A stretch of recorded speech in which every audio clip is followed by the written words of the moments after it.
So yun guys, tikman na natin ang ating sinibawang manok na may sayuti at gulay. Ayan.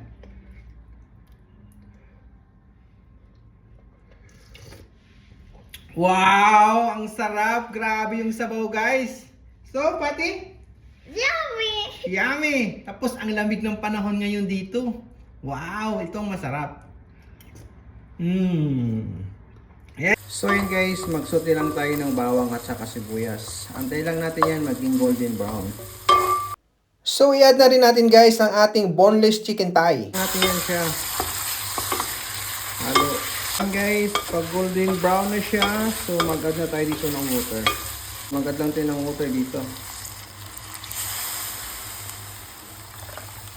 Takpan lang natin yan hanggang kumulo. At kumulo na, pinakulo natin yan within 5 minutes. So ilagay na rin natin ang ating sayuti.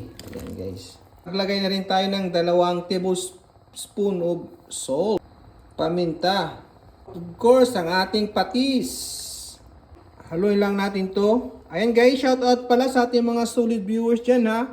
Maraming salamat sa laging panonood sa ating mga video. At ayan, at takpan lang natin at lutuin natin hanggang lumambot ang ating karne o ang ating manok. So ayan guys, i-check lang natin kung luto na ang ating sayuti at saka manok. Ayan, malambot na ang ating sayuti at ang manok natin. Ayan, malambot na rin. So, lagay lang natin agad yung ating isang gulay guys. Lagay lang natin itong ating gulay na ito. Mas maraming gulay, mas masustansya, di ba? So, takpan ulit natin yan. Lutuin natin ito ng 5 minutes at luto na yan.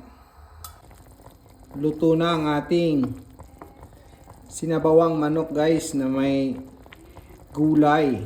Ito guys Ayan no. Sarap nito. Sabaw pa lang, ulam na. Ayan, napaka masustansya pa.